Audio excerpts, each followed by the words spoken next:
किसी भी फिल्म को साइन करने की पहली वजह होती है उसकी स्क्रिप्ट। फिर ये होता है कि स्क्रिप्ट में आपको क्या करना है। फिर ये होता है कि जिस डायरेक्टर से आप बात कर रहे हैं उसकी सूझबूझ, उसकी सलाहियत स्क्रिप्ट की कहानी से कितना मेल खाती है। अगर इन चीज़ों से आप मुतमईन हो जाते हैं तो फिर फिल्म साइन करने में ज़्यादा दिक्कत नहीं होती। बाकी सब चीज़ें अपने आप जो है, जो कारोबारी चीज़ें हैं या जो डेट्स के सिलसिले हैं, वो अपने आप में फिर बाद में सॉर्ट आउट होते हैं। लेकिन बुनियादी ये 2-3 चीज़ें होती हैं जिनके बिना पर आप फिल्म साइन करते हैं। मैं समझता हूँ इस तरह की फिल्म का बहुत मार्केट है। काय पोछे क्या मसाला फिल्म नहीं थी, बहुत खूबसूरत फिल्म थी और लोगों ने बहुत पसंद की और खुदा का शुक्र है बहुत पसंद की। लेकिन उसको दिखाने की जगह और दिखाने का वक्त मिला। अगर ऐसी फिल्मों को ज़्यादा दिखाने की जगह और ज़्यादा दिखाने का वक्त मिले तो इसके लिए ऑडियंस तैयार है। फिल्म मेकिंग बुनियादी तौर पर कहानी कहने का एक तरीका है। अगर आप एक दिलचस्प कहानी अच्छी तरह कह जाते हैं तो वो कहानी कैसी, हम महाभारत की कहानी कहते हैं और वो पॉपुलर हो सकती है, और हम वर्ल्ड वॉर 3 की कहानी कहते हैं वो भी पॉपुलर हो सकती है। आप किस तरह पेश करते हैं और कहानी में आप क्या कहना चाहते हैं, असल बात यह है। बिल्कुल भी नहीं है, वो स्क्रिप्ट पे डिपेंड करता है। और सब मिलके अगर खुशी के साथ अच्छी तरह से काम करते हैं, सबको अच्छा मौका मिलता है, तो जब आप अगर मैं एक सादा मिसाल दे दूं तो आप जब बिरयानी बनाते हैं तो क्या उसमें सिर्फ चावल ही डालते हैं या सिर्फ गोश्त ही डालते हैं? गोश्त भी हो, चावल भी हो, तरह तरह के मसाले भी हों, सब मिलके जब अच्छी तरह बनाए जाएं तब उसका नाम बिरयानी होता है, वरना तो उसका नाम वो होता है जो आप कूड़ेदान में फेंक देते हैं। अभी ये रिलीज हो जाए, इसकी तकदीर में क्या लिखा है वो देखते रहें। स्क्रिप्टें पढ़ते रहते हैं सभी, हम लोग सब पढ़ते हैं स्क्रिप्टें। अब उसके बाद किसको हाँ कहेंगे, किसको ना कहेंगे, या किसको हाँ कर सकेंगे, किसको ना कर सकेंगे, ये देखना बाकी रह जाता है। इसमें स्क्रिप्ट बहुत अच्छी थी, इन द सेंस बहुत सिंपल और बहुत ऑनेस्ट फिल्म थी। एक बहुत अच्छी फीलिंग है इसमें, गुड फील है फिल्म में। और संजय जी ने, जो डायरेक्टर हैं, उन्होंने खुद स्क्रिप्ट लिखी है। सो उनकी पहली फिल्म में उनका खुद स्क्रिप्ट लिखना, उनके पर्सनल एक्सपीरियंसेस से, वो मुझे बहुत अच्छा लगा। दूसरी बात, फारूक जी थे तो उनके साथ काम करने का भी बहुत दिल था। सो वो रीज़न था। मार्केट तो हर फिल्म की लगने के बाद ही पता चलती है, लगने से पहले कुछ होता नहीं है पता। हम सोचते हैं कि हमारी फिल्म कुछ बड़ी सुपरहिट होगी, मगर नहीं होती। कभी कभी हम भेजा फ्राई बनाते हैं, सोचते हैं 1 हफ्ता लगेगी और साल की सबसे बड़ी ग्रोसर बन जाती है। तो वो मार्केट पे डिपेंड करके मुझे लगता है हम फिल्म नहीं बना सकते। हमें ऑनेस्टी के साथ फिल्म बनानी चाहिए। जिस तरह की फिल्म हमें बनानी है वो ऑनेस्टी से बनानी चाहिए, और अगर वो ऑनेस्टी से बन जाए तो शायद जो भी आपकी टारगेट ऑडियंस है या कुछ है, किसी ना किसी को तो अच्छी लगेगी। बिजनेस कितना होगा वो बाद में देखने की बात है। तो फिल्म जो है उन्होंने बहुत ऑनेस्टी से बनाई है। कोई आइटम नंबर नहीं डाला है, कोई फाइट सीक्वेंस नहीं डाला है, कोई क्लब सीक्वेंस नहीं है, मतलब नाइट क्लब सीक्वेंस नहीं है। सो उन्होंने बहुत ऑनेस्टी से बनाई है फिल्म।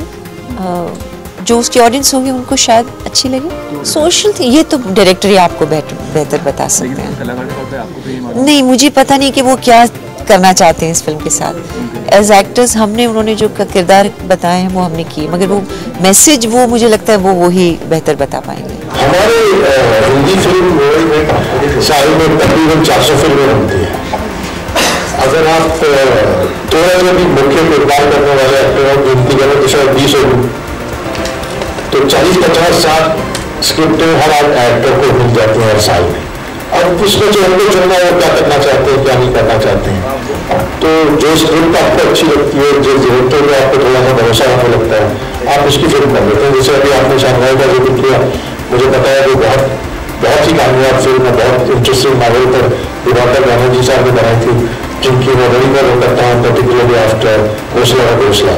तो जब वो मुझसे मिलना है और उन्होंने स्क्रिप्ट मुझे सुनाया और पढ़ने को दिया, मुझे अच्छा लगा। उसके बाद एक और फिल्म आई जिसमें दीप्ति जी और मैं थे, जिसका नाम था लिसन हमारा। वो एक नई फिल्म करते हैं, उनकी स्क्रिप्ट अच्छी लगी। संजय साहब मिले, उन्होंने आइडिया सुनाया कि मैं लगभग ऐसी स्क्रिप्ट बनाना चाहता हूँ, तो स्क्रिप्ट बनाकर पढ़ने को दी। तो what you enjoy to do. I am not a very active actor, मैं थोड़ा लेजी एक्टर है, तो मुझे बहुत ज़्यादा काम करने से मेरा उलझन होती है। तो थोड़ा काम करें, फिर थोड़ा ज़्यादा आराम करें, तो इस तरह की फिल्में अगर मिलती रहे तो मेरा ख्याल काम चलता है। And that is like every all of us are getting work that is more than we can handle. It's only a matter of how much we want to do. I think like cinema in India, the audiences in India are also maturing.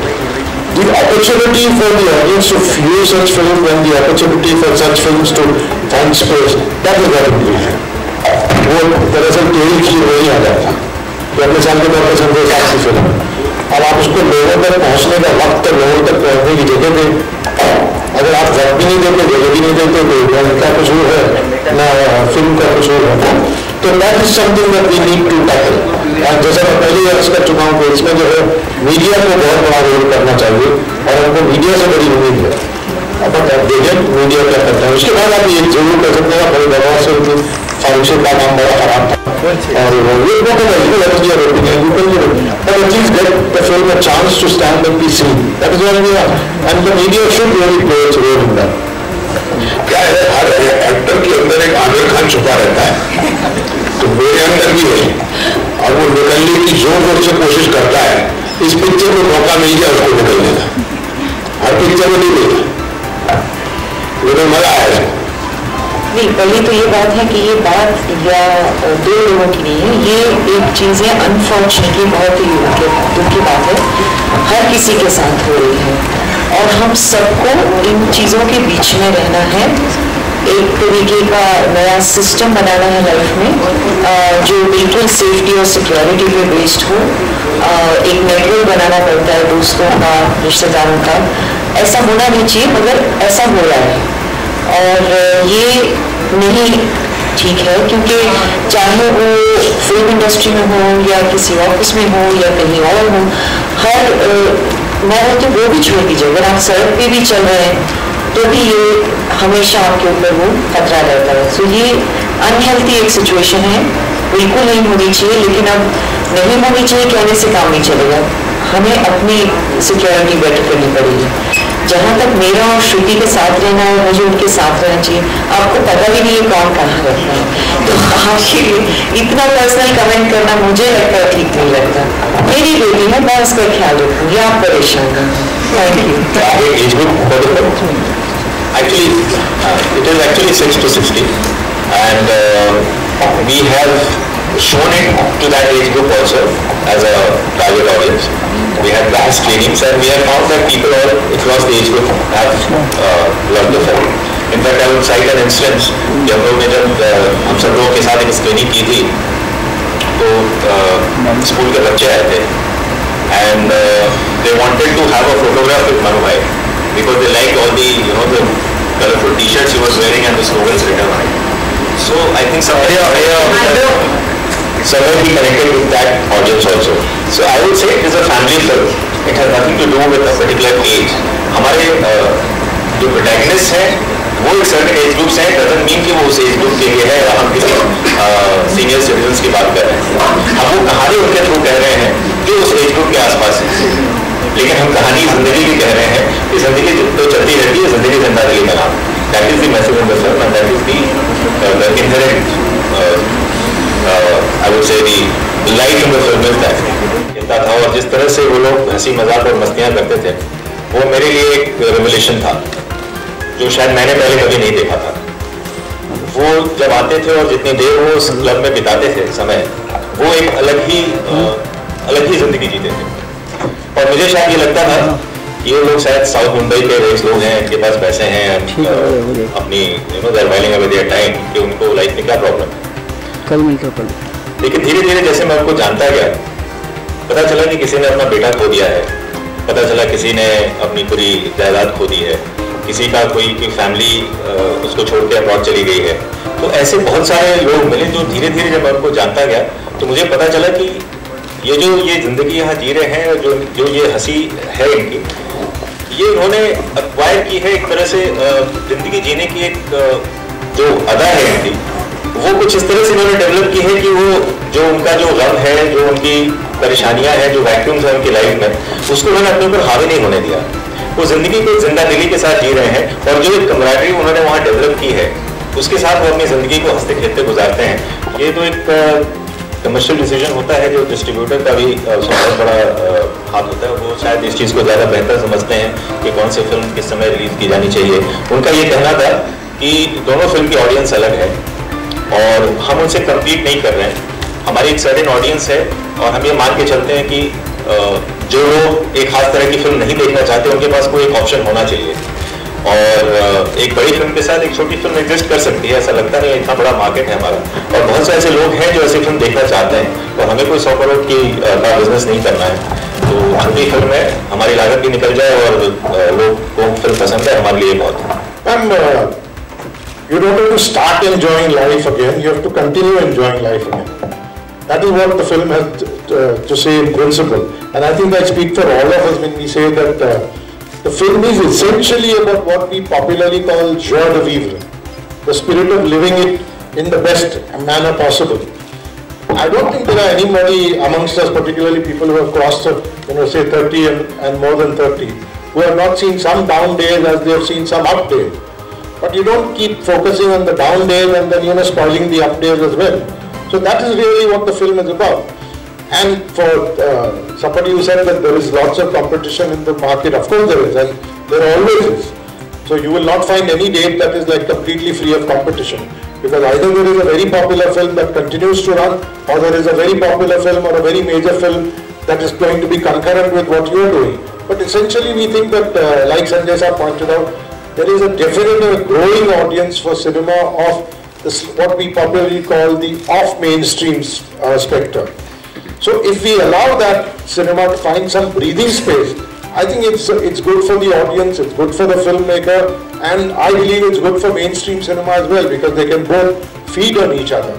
There are so many people like Yadav Saab, Sharad Saab, and we have Tino Anand Saab who's absent today, Satish Saab was not there, Vineet Saab was expected very soon. There are so many people like that who are willing to do the kind of work that they are capable of doing given the opportunity to do it. तो जब आप film बनाएं जिसमें इस तरह के मौके सबको मिले, तो बेसिकली फिल्म मेकिंग जो है एक अच्छी कहानी कहने का तरीका है। अगर अच्छी कहानी हो तो मेरे ख्याल है लोग पसंद करते हैं। अब मसला दरअसल ये आता है कि it's like getting out the flyover at the ceiling and then getting caught in the traffic at Worli.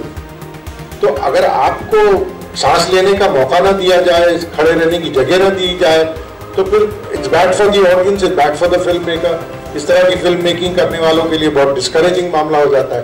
But that is the commercial and I personally believe that the media has the biggest role to play in propagating and fostering this kind of cinema.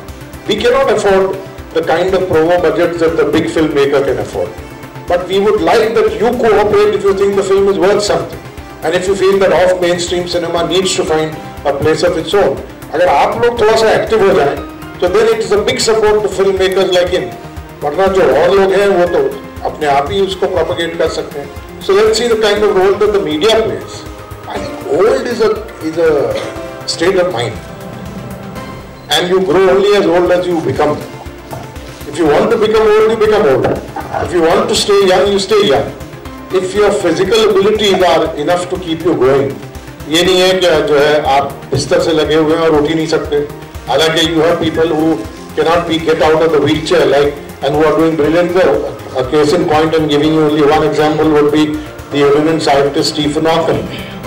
He's been confined to the wheelchair and cannot even speak with his normal voice for decades now. But he's a major player in the world of science.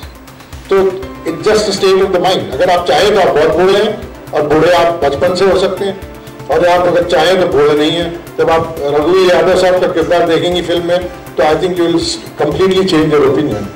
हाँ, फर्क तो है, और नाचना कूदना तो क्या है, हम लोगों को थिएटर में ही आदत पड़ जाती, तो ऐसा बहुत ज़्यादा मुझे मुश्किल नहीं लगा। नाचते कूदते तो बचपन से चले आ रहे हैं, तो वही बस जब रोल मिला तो उसमें देखा कि फिर वही दौर शायद लौट के आ गया है, और फिर मैंने नाचना कूदना शुरू कर दिया, जो कर सका मैंने किया।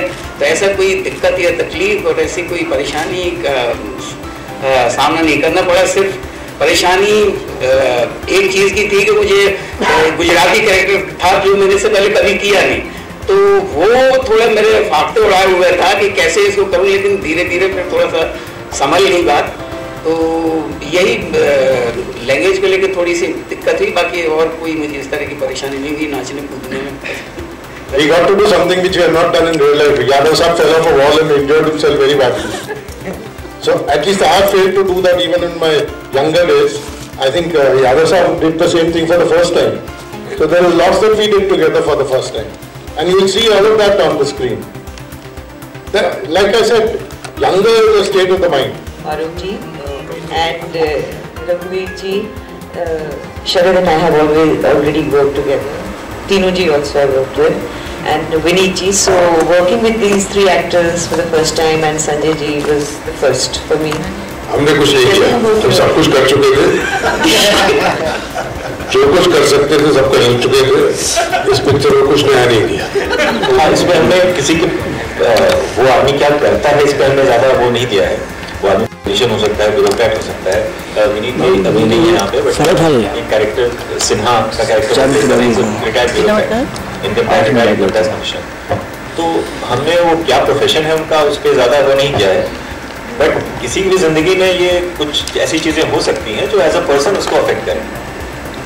तो उसमें उसके बैकग्राउंड से कोई मतलब नहीं है। जब वो क्लब में आते हैं तो वो ना तो इनकम टैक्स कमिश्नर होते हैं, ना पुलिस कमिश्नर होते हैं, ना बिजनेसमैन होते हैं। वो बच्चों की तरह लड़ते हैं, बच्चों की तरह झगड़ते हैं और मिलते हैं। वो एक अलग ही कम्बैटरी है जो जिसकी मैं बात कर रहा था। और वो एक दूसरे को जीने की प्रेरणा देते हैं। वो एक दूसरे के लिए जैसे आप स्कूल के फ्रेंड्स होते हैं, तो आप जब बड़े हो जाते हैं, कोई कहीं कोई बहुत बड़ा आदमी बन जाता है, कोई कहीं कुछ बन जाता है, कोई एक्टर बन जाता है, कोई बिजनेसमैन बन जाता है, लेकिन आप हमेशा जब मिलते हैं तो उसी दोस्त की तरह मिलते हैं जो आप स्कूल में थे। क्लब में मैंने यही कम्बैटरी देखी, वो चाहे किसी भी इस पे हो, लेकिन जब वो साथ में खेलते हैं, बातें करते हैं, वैसे ही करते हैं जैसे वो बच्चे करते हैं। कोई बहुत बड़ा मुद्दा नहीं है। As a person, as a character वो क्या कर रहे हैं वो ज्यादा इसमें दिखाया गया। I don't think there's any matlab. If we are looking good, it is honestly, this is not to just give a good reply to you, but we were in a very good state of mind.